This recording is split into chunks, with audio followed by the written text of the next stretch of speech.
Speaker Paul Ryan, you just saw him. Randy Bryce. Up next, it's a streak that does not look good in print. This is so powerful. The New York Times cataloged, it did it yesterday, the staggering number of lies, they call it, President Trump has told since taking the oath of office. As I say, it's like Noah. One a day, a flood of lies for the first 40 days, one every day, and then many, pretty much almost every day since. It's an astounding, horrible record. You're watching Hardball. The results of that exercise demonstrates the regularity of President Trump's inaccuracies, exaggerations, and outright falsehoods. In fact, most of them are, noting that it would be the height of naivete to imagine he's merely making honest mistakes. He is lying. That's the New York Times talking. They find that President Trump has, quote, said everything untrue in public every day for the first 40 days of his presidency. And since then, he said something untrue on at least 74 of 113 days. It's like the Phillies' losing record here. Here's a look at just a few of the examples. Jesus. Here's a picture of the crowd. Now, the audience was the biggest ever, but this crowd was massive. Look how far back it goes. When you look at the people that are registered, dead, illegal, and 2 states, and some cases maybe 3 states, we have a lot to look into. I guess it was the biggest electoral college win since Ronald Reagan. The murder rate in our country is the highest it's been in 47 years, right? Did you know that? China will be allowed to build hundreds of additional coal plants. So we can't build the plants, but they can, according to this agreement. Well, the piece in the New York Times yesterday concludes that the president, quote, is trying to create an atmosphere in which reality is irrelevant. I am so right with it. I'm so into that. I'm joined right now by the Hardball Roundtable tonight. Sabrina Siddiqui, political reporter at The Guardian, Jason Johnson, politics editor at The Root, and an MSNBC political analyst, and Paul Singer, Washington correspondent at USA Today. Paul, you're first. I think they've got something there. I think the supporters of Trump, somewhere between 35 and 40%, who stick with him hell and high water, don't give a damn, or a rat's ass, whatever you want to say about whether he says something true or not. They don't care. They didn't vote for the guy with the right facts. They voted for the guy with the right mood. Yeah. And he got the mood right of the country. And if you got the mood right, who cares if the facts are a little wrong? And besides which, he shoots facts on Fifth Avenue, to use his old reference. He just shoots facts dead. Sabrina. Look, the greatest challenge with this is people becoming numb to the president not telling the truth. This is the highest office in the land, and the fact that they lack credibility, that not just the president, but whoever gets up behind that podium, the press secretary, that you can't believe, you know, every other thing that might come out of their mouth, that's deeply problematic, not just for the public's trust in the office, but also for how our allies view us around the world. How do you write a straight news story when you have to quote a president every day like that's called straight reporting, Jason? And it's called objective reporting. I'm not sure it is objective. If you sit down and write down everything Trump says as if it means something factually, aren't you being duped? I know it's very hard to say this because you're supposed to write as a paper of record. You got to write down what he says, but it doesn't relate to reality. Right. Well, that's one of the reasons why they're trying to get rid of recording equipment, you know, at the daily press briefings, because they don't like the actual record being there of the number of times that either Trump or the people who represent him end up lying. It makes it incredibly difficult because journalism, in fact, covering all politics is based on a minimal idea that politicians may only lie about 1 or 2 things. He lies about everything, which makes it almost impossible. Well, like, just take today. Just take the ball. He said today that Obama, his predecessor, is responsible for somehow colluding with the Russians when they interfered in our election.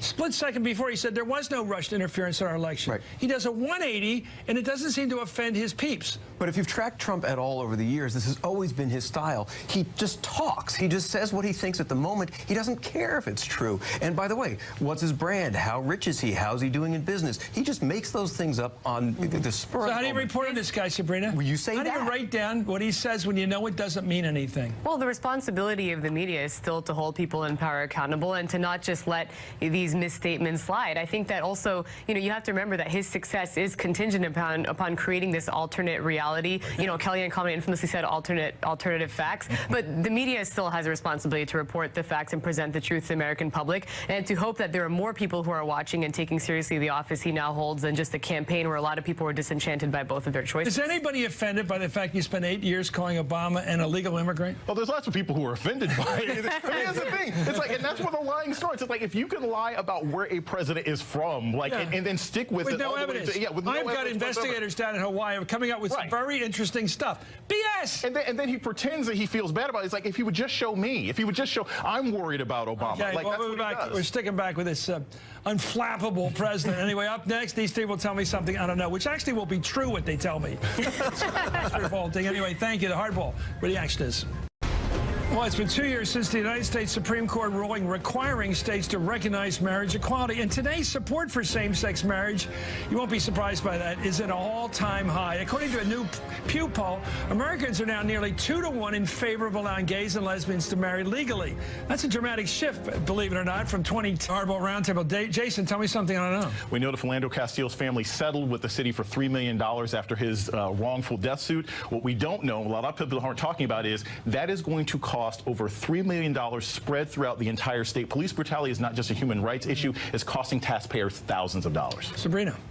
Refugee admissions to the U.S. are already nearly half of what they were under Trump now when compared with Obama. 25,000 in the final months of Obama's presidency, just 13,000 refugees admitted in the previous 3 months under Trump. That's according to new statistics by policy? the DHS. That's policy. That's policy. Yeah. That's extreme vetting. Not only is gay marriage more popular, people are opposed to the notion of denying services to people just because they're gay. The Supreme Court's taking up a court case, but a survey has shown that even amongst faith groups, most people believe you should still have to serve gay marriage couples. Well said. Thank you. Things are changing for the better. Jason, thank you. Sabrina and Paul Singer. When we return, let me finish with Trump Watch. Not going to be a popular watch for him tonight. Tomorrow's headlines before they go to print. I've just been handed some great reporting. Tomorrow's questions before anyone's asked them. Could you make an obstruction case? I think I could. Tomorrow's conversation tonight. Who is there to stand up to the boss and speak truth to power? Not a single person. The 11th hour with Brian Williams. Another remarkable night for journalism. More than the day that was. Trump Watch, Monday, June 26, 2017. If Washington is a swamp, and I get the criticism, then Donald Trump's the swamp fox. Let me take that as he can take that as a compliment if he wants to, let his critics take it as criticism of him, Swamp Fox. The fact is, he has shown himself able to sneak through day after day here in this capital city without being caught. He says one thing one day, another thing off the direct opposite the next, and people continue to write down what he says as if it contains meaning of some sort, as if it was meant to contain meaning. It doesn't. As the New York Times documented yesterday, since he took office as president, Donald Trump told an untruth every single one of his first 40 days as president. This deluge of untrue statements should have driven all of us into our boats like Noah, waiting for the high sea level to drain from this city. And that's the fact we haven't been able to handle yet. What do you do with a president for whom basic human truth-telling doesn't actually click?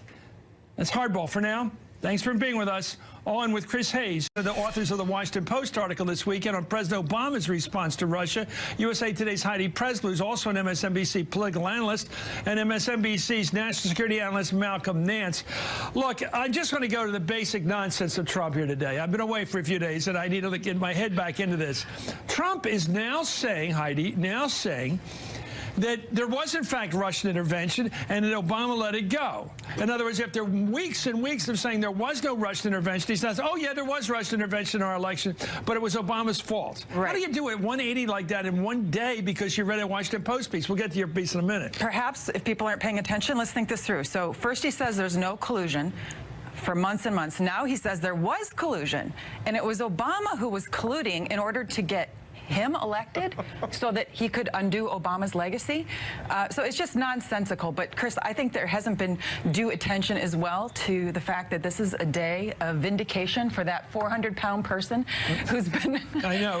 It was now somehow... You're laughing there, Malcolm. I heard you through the intercom here, and I have to tell you, the absurdity of this fella, because he's been saying there shouldn't be an investigation because there was no intervention. He's now acknowledging there was an intervention. I guess Obama should be investigating. I swear Trump can say anything any moment, and it's irrelevant to the very next moment. I mean, a few seconds later, a nanosecond later, what he says doesn't matter. A second later, his comments don't make any coherence. They never make any coherence since he's been president. And by the way, we're going to get to the part in the New York Times yesterday which authenticates for the first 40 days of his presidency, he told a lie every single day, like Noah's flood of lies the first 40 days. And then he pretty much made every day after that, too. What a record. Anyway, let's talk about this.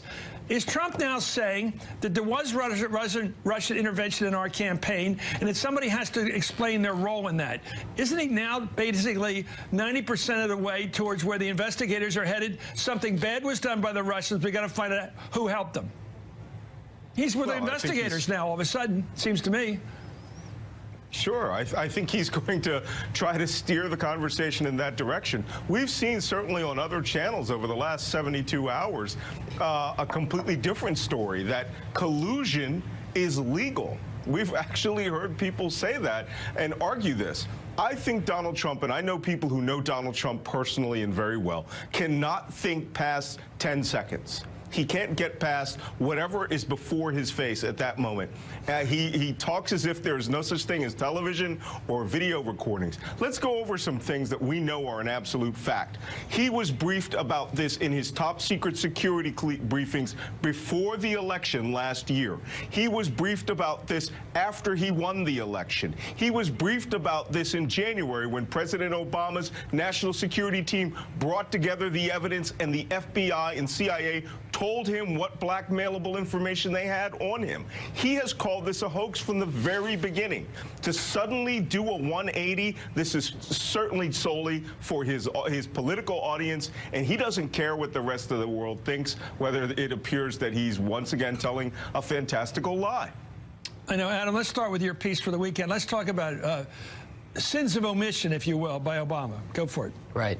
So, I mean, just to make clear, I'm not sure that Trump was actually briefed before the election on the details of what was being collected, because the FBI was not briefing President Obama on what they were doing as far as this investigation of possible coordination between Trump and the campaign. He definitely was briefed on this in January when that report came out. What do you make of the charge the last several hours by Trump that Obama let it go? Well, I mean, the argument could be made that Obama could have done more. One of the reasons said he wasn't briefed on it. He wasn't briefed on the possibility of collusion, but he was briefed on the Russian intervention and the role of Putin in that intervention. The issue is, why didn't he do more before the election? The answer was, number one, he was worried if he did, Putin would do something even worse, try to tamper on election day with voting machines, for example. And number two, that Trump would politicize it, which clearly, you know, Trump might have politicized it, and the Republicans. You mean by saying the Russians were trying to help Trump by the very act of challenging that? It made it look like Obama was jumping in unfairly. Correct. That way it would have looked potentially like Obama was trying to help Hillary win the election. Obama wanted to avoid that, so they decided to backload the sanctions that would come in December after the election. Yeah. That way you avoided the risk of looking like you're politicizing this. Well, wait, but just to try to keep coherence here. If Trump has any claim to knocking Obama for sins of omission, for not moving quickly on what he had discovered about Russian intervention in our campaign, interference in our campaign, what has he done since January 20th? I'm not aware of anything. That's the weirdness. Well, I hate hypocrisy suggests human morality. You don't get much of that from Trump. So, how does he knock Obama for sins of omission when he's done zero to sanction the Russians for what they did in the campaign? I would argue he's actually done negative in that he has sent a message to Russia in terms of firing Comey. Yeah. He's going to be meeting with Putin next week. It's been 6 months, and you're right, nothing's been done. But there is a sanctions bill that moved bipartisan bill in the Senate. It's now caught up in the House, and some of the reporting suggests that it is White House officials who are trying to water it down. So as he prepares to meet with Putin, we've actually done negative. Well, recent testimony by former FBI Director James Comey and Attorney General Jeff Sessions paint a picture of a Trump administration is less than focused on responding to the threat from Russia. In fact, there seemed to be little interest in Russia's election meddling by this new administration since January 20th. Watch this. Did the president, in any of those interactions that you've shared with us today, ask you what you should be doing or what our government should be doing or the intelligence community to protect America against Russian interference in our election system? I don't recall a conversation like that. Never. No. I know nothing but what I've read in the paper. I've never received any detailed briefing on how hacking occurred or how information was alleged to have influenced the campaign. You received no briefing on the Russian active measures in connection with the 2016 election? No, I don't believe I ever did. You know, sometimes Sessions reminds me of Sergeant Schultz in Hogan's Heroes. I don't know nothing. Anyway, NBC reported this weekend that according to officials and experts, the Trump administration has taken little meaningful action to prevent Russian hacking, leaking, or disruption in the next presidential election or congressional election in 2018, despite warnings from intelligence officials that it will happen again. Back to you, Adam, and I mean back to you, Malcolm. And my question is, you're the expert on this. In the community you're in, is there any sign that this administration is moving aggressively to make sure we don't have any more of this hell hitting us next year?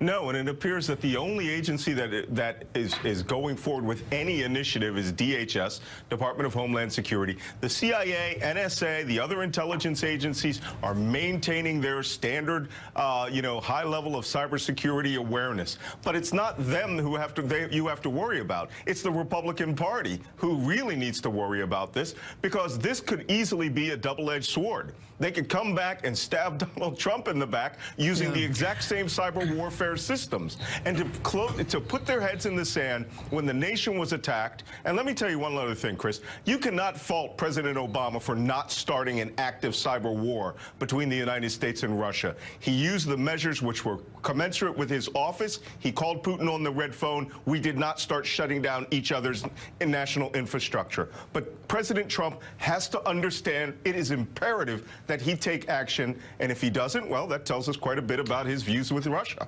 Adam, this charge of this high school Harry number of Soldier Old Man, Trump now accuses Obama of collusion. What? He helped Trump win? I mean, what kind of collusion would Obama be involved with here? He just threw that word at him like Soldier Old Man in high school. Oh, yeah, Soldier Old Man. What does it mean when a president of the United States says collusion by his predecessor? Well, nothing, does it? Yeah, does it mean anything? And earlier this year, he accused Obama of targeting him by having him surveilled, right? Yeah. By planting wiretapped. Which ended up saying was metaphorical for what BS? I don't know what it was. And then there were the suggestions of tapes. So, you know. Oh, the latest thing he says is there's no tapes, so I'm innocent. Right. No, he was the one talking about tapes. He was the one who claimed he had tapes, and then turned out he didn't have the tapes, which we all pretty well knew. And then he says, but they don't have any tapes against me. He uses language in this demoniac way to confuse the unsubtle mind what he's up to. And then people, who's got tapes, who doesn't have tapes? How do you follow Trump mentally? It's impossible. It is a challenge to try to figure out what he means. Well, what about, I'm going to ask you about, what collusion could Obama have been capable of or involved with? What collusion?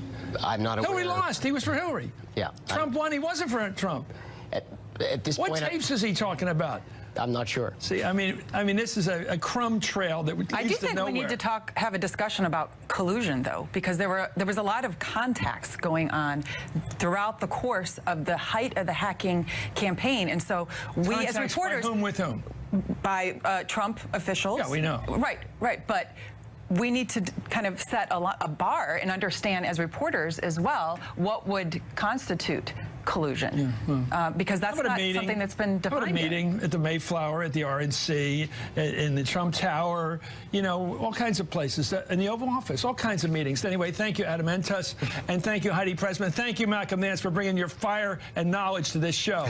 Coming up, you know what I'm talking about. Anyway, the Republican health care plan in the Senate would increase the number of Americans without health care altogether. By the way, the magic number tonight, 22 million. Remember the House number was 23 million?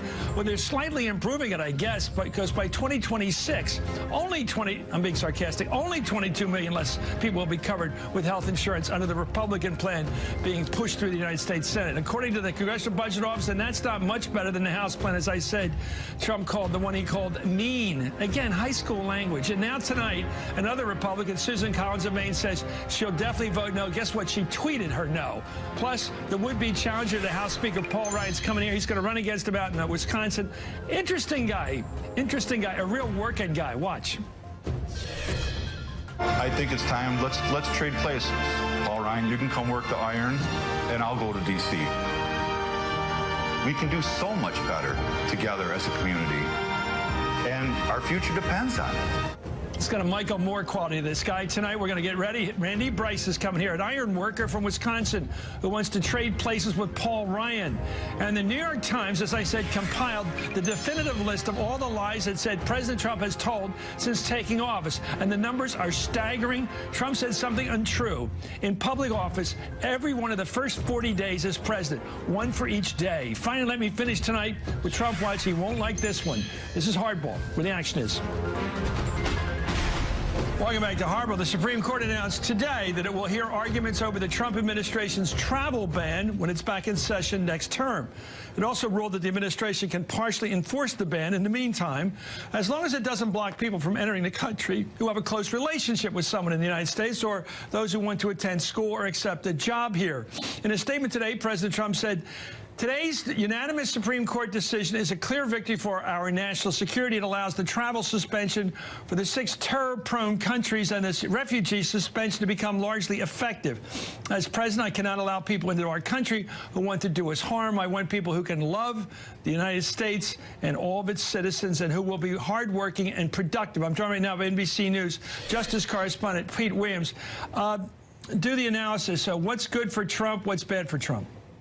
So what's good for Trump is he gets one thing he really wanted, which is for the Supreme Court to review those 2 lower court decisions that went against the travel restrictions and said the president couldn't enforce them. The court agreed that he'll hear that case in the fall. That's one thing he wanted, and it gave him part of the second thing he wanted, which is authority to go ahead and begin enforcing the executive order now while the court waits to hear the case over the summer months.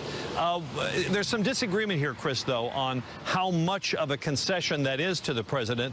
As you mentioned, anyone who wants to come to the U.S. and to try to get a visa who has a connection here, a family member is going to school here, wants to teach here, comes here to accept a job, the travel restriction cannot apply to them. The ban remains in place on enforcement. They can still get a visa and come in.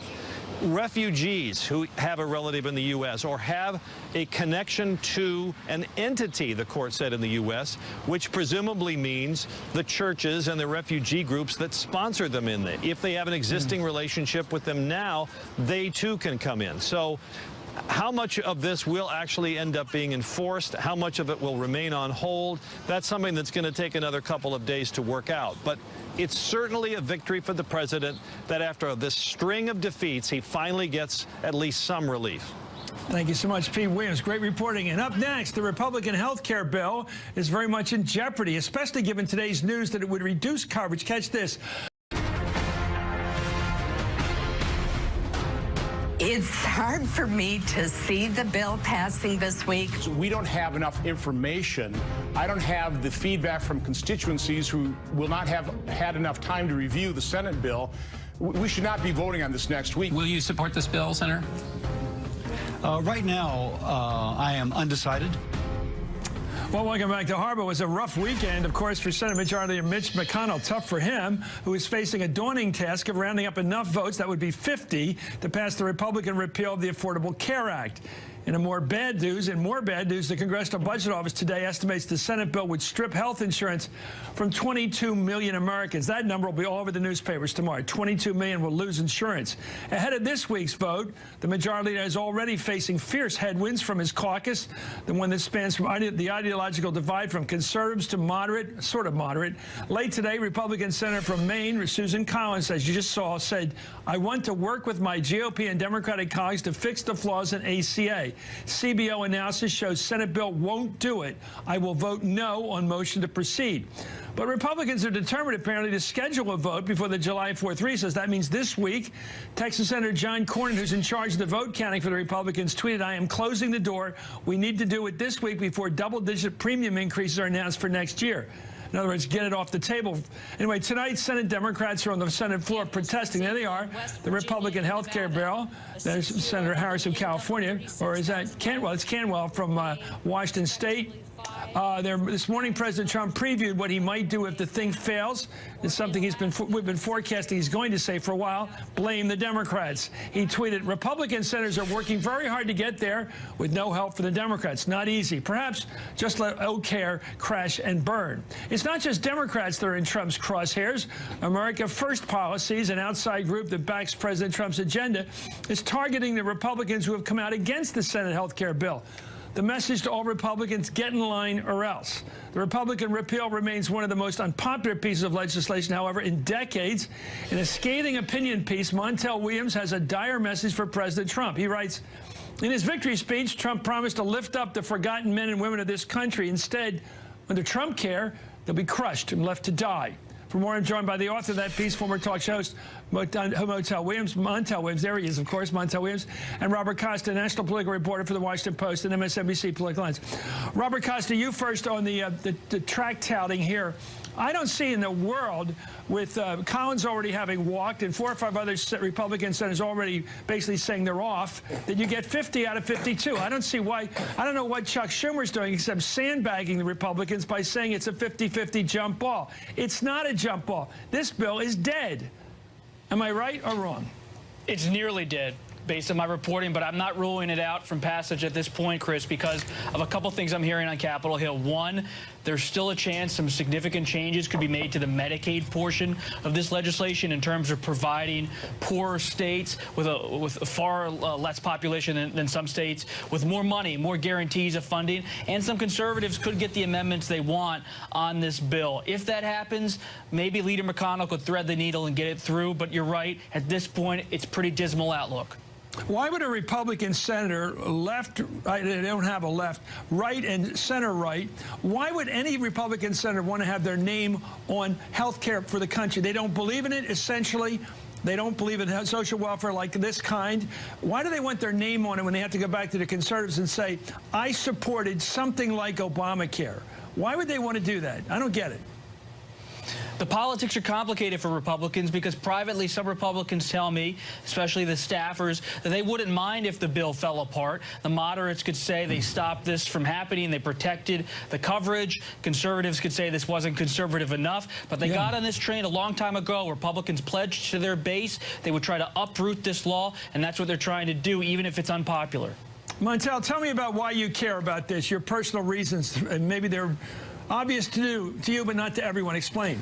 You know, Chris, I mean, most people out there know I have MS. I've been suffering from MS now for over 20 years. I had a daughter 2 years ago who went through 2 rounds of a battle with cancer. And were it not for the Affordable Care Act, it would have bankrupted her and us because we would have had to pay for this out of pocket because she wasn't insured. So the bottom line is that this isn't even is no form of health care bill. This is nothing more than a cheap, short-term talking point. And they know that, the Republicans know that. In addition to that, and it's nothing more than a tax break for the rich. Let's talk about that short term. They know this doesn't go into full effect until 2025, so they can kick this can down the road and say, look, we passed a bill that helps some people, but don't have to worry about the fact that it will fall apart in 2025. And it's going to fall apart way faster than that, Chris. We are not telling the American public the truth. The truth is, right now, if everybody at home were to Google, just Google chronic illness in America, you will see that 125 million Americans right now suffer from one chronic illness, and at least 80% of them suffer from 2. That's close to 80 million people. This 20 million thing is a joke because if states are not allowed to cover you for pre-existing conditions, they can drop 80 million people, my friend. And wait, you know, sickness is an equal opportunity offender. Yeah, but let me ask you why you think the Republicans think they represent their states. It could be. Is it the fact that most Republicans, overwhelmingly Republican voters, have some kind of health insurance? They just do. They have that advantage. They're not the disadvantaged people as a party. Is that true? I don't believe that's true anymore. It used to be. That's the reason why right now you see only 31% of people in this country support this bill, and over 51% of people are against it. And let's talk about this again. Equal opportunity is sickness, my friend. When you're not explaining why Republican senators are against doing anything, really. Why are they voting? Let me get back to Robert Nice. Why would Republican senators who are interested? Well, look, they have to get reelected in big states like Pennsylvania, Ohio. These are real states, not little mini states with 1 or 2 electoral votes. They're big states with a lot of different kinds of people with different kinds of economic conditions in them. Why would a person like Pat Toomey vote for, or Portman? Why would they vote for their suicide politically? Because they must be representing somebody. They kicked it down the road. Well, Robert, I'm going to go to Robert for a minute. Robert Costa, report this. There's a belief inside of the Senate Republican cloakroom that this thing could be patched together, that if you're Pat Toomey and you get what you want with making sure the Medicaid expansion doesn't expand as much as it does under the ACA, if you're Senator Portman, you get the opioid coverage guarantees you want, if you're Senator Collins or Senator Murkowski, you get what you want in terms of abortion coverage, so it's not hardline conservative, and you also get what you want on Medicaid. There's a belief that because Trump's not guiding this process from the White House, it's McConnell at the fore. They can cut a deal with him to try to make this get over the line. And you think that might be happening? I think Leader McConnell is a transactional politician. The president recognizes that, and he's let McConnell take control of this process because he knows whatever happens out of the Senate, that's going to have to be forced upon the House if this has any chance of approval. Montel, last thought to you. I have a feeling that Trump doesn't mind this thing dying. I think he doesn't mind going to Plan B, which is the health care bill we have now. Obamacare will have its whatever weaknesses it has. He'll work on those weaknesses over the next 3 years. He'll watch the system deteriorate and weaken, perhaps die in many places through lack of insurers. And then he'll say, it was the Democrats who did this. Just blame the hell out of the Democrats. He can get away with it. And the reason why, Chris, if you remember, when Obama came up with his health care plan, the Affordable Care Act, it was immediately called Obamacare. This is being called McConnell Care, Ryan Care. Trump doesn't have to have any responsibility. If it fails, it's not on him. It's not Trump care. And this is the failure of the Democrats, because the Democrats right now should be all over just calling this nothing but Trump care. Trump care, but they won't do it. I think that's an oxymoron, by the way, Trump care. Anyway, just thinking about it. Anyway, thank you, Montel. It's great. Good luck with everything. Yes, and Robert Costa, thank you for reporting. Last week, President Trump accused Republicans of passing a tax cut, not a health care bill. President Trump was asked about it on Fox News. Let's watch the exchange. How frustrating it is to have former President Obama. They're out there leading the resistance. Well, I don't think he's leading it. He actually just put out a small statement. I don't see that leading it, but other people are leading. Some people might say it's the lever of anger is unprecedented, but it's also unprecedented for a former president to come out the way President Obama has. He came out on Facebook recently. You may have seen it. He said, your bill, Mr. President, not a health care bill. It's a massive transfer of wealth. It's going to harm Americans. It's mean. What do you say to the former president? Well, he actually used my term, mean. That was my term, because I want to see, and I speak from the heart. That's what I want to see. I want to see a bill with heart. I want to see a bill with heart. I'm joined right now by Senator Chris Murphy, Democrat of McCain. What do you think when you hear that?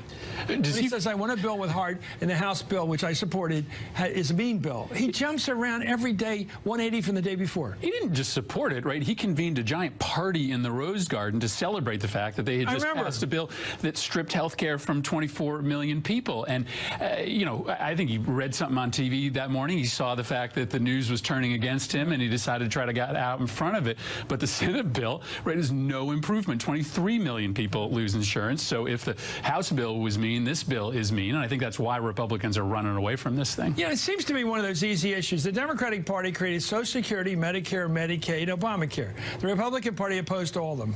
And now they still do. And yet they're coming up now with an attempt to have a Republican version. I don't know what that means, a Republican social welfare program. It doesn't seem to be, whoever imagined a Republican with a social welfare program, maybe the pill thing that the W came up with, but a serious program to help the health care of millions, tens of millions of people, and the Republicans came up with it. They don't believe in it. Well, and what's amazing is that... They don't believe in this stuff. Well, and listen, their proposal has made Obamacare more popular than ever, right? Today, more people want this program to remain because they actually now are at risk of losing all the benefits, all the protections that they've gotten. So, listen, it's pretty amazing. This is the dog that caught the car, You've right? won. I think your side has won the principled argument, the principle, which is the American people expect their government to play a role in providing them with health care. Not just access, but health care. Yeah. And now the Republicans have to, every time they bring up a bill, have to wait for the CBO, and the CBO number comes out and says, okay, 23 million in the House side won't get it, 22 million in the Senate, and they lose the argument. And to protect Americans against the abuses of insurance companies, right? Everybody agrees now that you shouldn't let an insurance company charge you more if you're sick, which is what the Republican bill allows you to do. Let me talk to you about the dirt ball option here, I'd call it. Suppose the Senate bill, and I think it will fail, the Republican bill, and the Democrats don't have an alternative right now. What happens if over the next 3 years of Trump's, assuming he has one term, maybe he'll have two, but he only has one now. During the course of that time, Obamacare deteriorates. There are more insurance companies pulling out of the exchange, more people not getting covered, and so at the end of that period, people begin to blame the Democrats. What happens to you guys? Well, first, he's doing that already, right? He's trying to talk it down. Yeah, so insurers are pulling out of markets, and they're blaming the uncertainty that Trump has created. So he's trying to pull it down as we speak. What stops him? Well, I mean, the two things stop him. One is that the public's not going to buy the fact that it's Democrats' fault. The Republicans control the White House, control the House, control the Senate. Yeah, but they failed at every attempt to get rid of Obamacare. And now you have Obamacare, and they say Obamacare failed. That's his name on it. Yeah, but people aren't dumb. They know that Republicans are in charge of everything. They know that the president actually controls HHS, which runs these exchanges. The second thing is that perhaps Republicans and Democrats, if this thing falls apart in the next few days, actually come together. I mean, maybe Susan Collins is successful in reaching out to people like me, and we pass a bill that stabilizes the markets and maybe gives Republicans some of the flexibility that they want. Just remember, Republicans spent 40 years running. Welcome back to Hardball. Randy Bryce is a union iron worker, an Army veteran, all for real, by the way, and now a 2018 Democratic candidate for Congress out in Wisconsin. His opponent, you won't believe it, Republican Speaker of the House, Paul Ryan. Bryce announced his run last Monday, and already his first campaign ad is going viral. Take a look. I've spent my entire life in southeastern Wisconsin. I can see what people need. I could do so much more, and I will do so much more, taking my voice, taking our voice, and what we need to Washington, D.C. I decided to run for office because not everybody's seated at the table, and it's time to make a bigger table. I'm the best person to represent this district because I'm a working person. Well, Bryce wants to trade places, of course, with Speaker Ryan to represent Wisconsin's 1st congressional district. It's in the southeastern corner of the state. It's a seat Ryan has held since winning it in 1998. The district runs from Lake Michigan in the east, just south of Milwaukee, west of Paul Ryan's hometown of Janesville. And it hasn't elected a Democrat out there since '93. I'm joined right now by himself, the Democratic for Congress, Randy Bryce. A great ad. You know, you strike me, Mr. Bryce, as the kind of guy or woman who voted for Trump, a working guy who's a little ticked off of the Democratic Party for being a little too culturally elitist, and yet you're sticking with the party and you're representing it, you hope to, against Trump's guy, Paul Ryan. Explain. Well, thanks for having me on. Happy Monday, Chris. Thank you. The thing is that Speaker Ryan isn't, he might be Speaker of the House, but he's not speaking on behalf of working people's houses.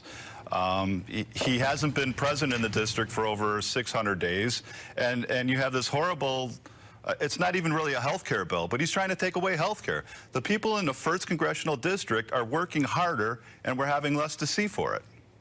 He's kind of a Ayn Rand ideologue. You know what the thing is? Ayn Rand, I read one of her books, one of them I really like, which was Fountainhead, because it's a hell of a yarn.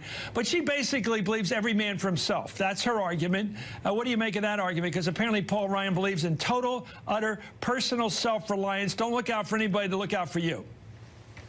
Well, at one point I understand that he made his staff read Ayn Rand, and Atlas Shrugged, probably. Correct. And he was talking about makers and takers. Well, you know, I've spent the last 20 years of my life, and all my neighbors have spent the last 20 years of their lives contributing to our society, contributing to the 1st Congressional District, building things, you know, and not only is he taking stuff away from us, but he won't face us. If we want to find out what's going on in Washington, we had to ask Representative Mark Buchan to come in. We had 2 meetings that were packed, people just dying to know what's going on, and we have no idea. As I said before. What do you mean? You said 600 days you haven't seen him. What is that? That's a strong indictment. Where's Ryan been for 600 days? That's 2 years. He hasn't. Well, He hasn't had any public town halls within that time. It's been over 600 days. But he's out around, he's had over 50 events. He'll have some events where he'll charge $10,000 to have a picture taken with him. That's not representing people. How are you going to run, by the way? Let me ask you a technical question. Lawyers are uniquely eligible to run for office because they can be of counsel to a law firm and go run for office. Very few people can do that. How do you, as a guy who's getting paid a wage, get enough free time to run for U.S. Congress? How do you do it? Well, it's difficult. I spend every possible minute that I can campaigning. Luckily, I belong to the Ironworkers Union, and they pay a very good wage. There's times in the wintertime, depending on, it's been called sometimes the best part-time job that there is. It's dependent on weather. We don't often get 40 hours a week. If there's a good week, we call it a ringer. So well, good for you. Maybe thanks to belonging to a union. Maybe there's a good side to not working 40 because you get to run for Congress. Hey, Randy, it's great to have you on. I'm very impressed by your